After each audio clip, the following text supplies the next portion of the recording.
नमस्कार, आप देख रहे हैं जन प्रकाशन न्यूज और मैं हूं आपके साथ अनीशा।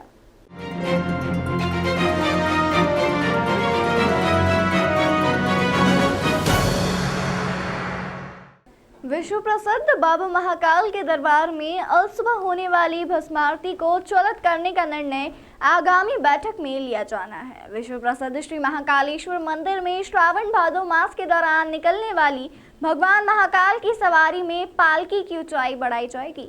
ऊंचाई बढ़ने से श्रद्धालुओं को आसानी से भगवान के दर्शन हो सकेंगे।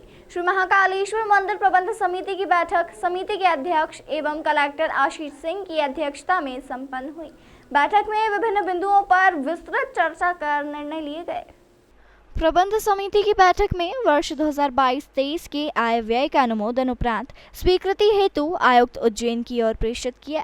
पूर्व के समस्त व्ययों का अनुमोदन किया गया। इस वर्ष 2022-23 बजट में प्रस्तावित आय रुपए 81 करोड़ 65 लाख, प्रस्तावित व्यय 81 करोड़ 10 लाख व प्रस्तावित लाभ बचत 55 लाख प्रस्तावित की गई है। साथ ही भगवान श्री महाकालेश्वर जी की भस्म आरती के दौरान पंजीयनधारी श्रद्धालुओं के अतिरिक्त अन्य श्रद्धालुओं को सिंहस्थ 2016 में की गई व्यवस्था के अनुरूप कार्तिकेय मंडपम की अंतिम 2 पंक्तियों से दर्शन कराया जाकर मंदिर परिसर से बाहर की ओर प्रस्थान कराए जाने पर विचार किया गया।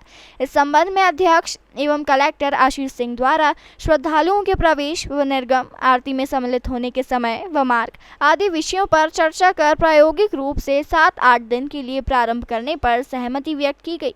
भगवान के भोग और भोजन व्यवस्था के संबंध में प्रस्ताव योजना तैयार करने का निर्णय लिया गया। विश्व प्रसिद्ध श्री महाकालेश्वर मंदिर में श्रावण भादो मास के दौरान निकलने वाली भगवान महाकाल की सवारी में पालकी की ऊंचाई बढ़ाई जाएगी। ऊंचाई बढ़ने से श्रद्धालुओं को आसानी से भगवान के दर्शन हो सकेंगे। इस संबंध में अगले 10 दिन में मंदिर के पुजारी पुरोहितों के साथ बैठक कर प्रशासक कलेक्टर को प्रस्ताव देंगे। कई सारे मुद्दों पर चर्चाएं हुई। भस्म आरती से संबंधित व्यवस्थाओं पर चर्चा मुख्य बिंदु था। उसमें ये रहा कि भस्म आरती में काफ़ी सारे लोग जो रहते हैं जिनकी परमिशन नहीं हो पाती है। इस बीच में पीछे की साइड में काफ़ी सारे लोग इकट्ठे हो जाते हैं। वे लोग वहाँ पर इकट्ठा ना हो, क्राउड मैनेजमेंट की व्यवस्था बनती रहे। इसलिए से हम चलायमान भस्म आरती नहीं कहेंगे। हम कहेंगे कि जो दर्शनार्थी हैं, भस्म आरती के लिए जिन लोगों की परमिशन है वो लोग बैठे रहें। साथ में पीछे से जिन लोगों की परमिशन नहीं बनी है वो भी एक लाइन में जाके दर्शन करके निकल जाएं। ये सिर्फ अभी प्रायोगिक तौर पर चालू किया गया है 5 या 7 दिन। उसके क्या रिजल्ट निकलते हैं देखा जाएगा। ऐसा सुझाव भी आया था। श्रावण मास की अलग से बैठक होगी, उसमें निर्णय लिया जाएगा। जहाँ तक है पालकी की ऊंचाई पहले भी बढ़ाई गई थी, छतरी की जो ऊंचाई थी उसे भी बढ़ाया गया था। और क्या हो सकता है उस पर विचार किया जाएगा। एक और मुद्दा था इस मुद्दे में कि भगवान महाकाल के यहाँ पर भोग को लेकर अभी तक हाल की व्यवस्था नहीं थी, किचन की व्यवस्था नहीं थी काफ़ी समय से। ये भी विषय रखा गया है और लगभग इस पर भी सर्वसम्मति से निर्णय बना है कि उचित स्थान इसके लिए देखा जाए।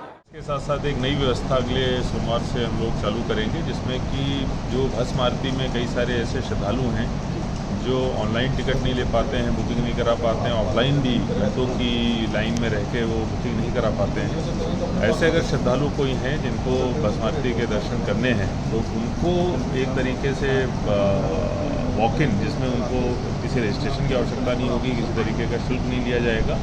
वो कार्तिक मंडपम में एक तरफ से आके और दूसरी तरफ से निकल सकते हैं, भस्म आरती के दर्शन करके जा सकते हैं। चलायमान भी इसको बोल सकते हैं। ऐसी भस्म आरती की व्यवस्था हमारे द्वारा सोमवार को करी जाएगी। 7 दिन के लिए हम लोग इसको ट्रायल पे करेंगे। अगर अच्छा रिजल्ट आता है तो इसको आगे भी कंटिन्यू हम लोग रखेंगे। इसके साथ साथ एक प्रस्ताव जो हमारी पालकी निकलती है उसकी ऊंचाई बढ़ाने को लेके उसको एक गाड़ी पे ले जाने का भी आया है, लेकिन उस संबंध में ये निर्णय हुआ है कि पहले इस मुद्दे को मंदिर के सभी पुजारी और पुरोहितों के बीच में रखा जाएगा, क्योंकि ये परंपरा से जुड़ा हुआ मुद्दा है। अगर उनकी तरफ से ये पास होकर हमारे पास आता है तो प्रबंध समिति में इस पर विचार किया जाएगा। ये कुछ प्रमुख बिंदु थे जिन पर महाकाल मंदिर समिति के भस्म आरती निर्णय को लेकर श्रद्धालुओं में काफी खुशी देखी जा रही है। कानपुर से आए श्रद्धालु ने बताया कि हम लोग 2 दिन से भस्म आरती के लिए प्रयास कर रहे हैं, लेकिन परमिशन नहीं मिल पा रही है। अब समिति के द्वारा जो निर्णय लिया गया है उससे दर्शन कर सकेंगे, इससे ही हम धन्य हो जाएंगे।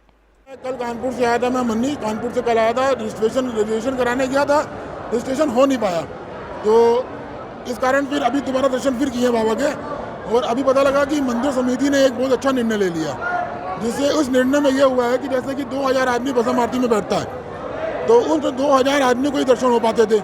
और जिनका रजिस्ट्रेशन नहीं हो पाता था वो बड़े निराश होकर जाते थे यहाँ से। तो अभी मुझे को पता लगा, जैसे एक दो लोगों से मैंने बातचीत करी, पता लगा, निर्णय लिया मंदिर समिति ने कि जैसे कि अब जिनका रजिस्ट्रेशन नहीं हो पाता उनको भी दर्शन करेंगे, दर्शन मतलब मिलेंगे बाबा के। एक लाइन चलेगी बैक गेट से, वो दर्शन चलते चलते लोगों को भस्म आरती में दर्शन होते रहेंगे।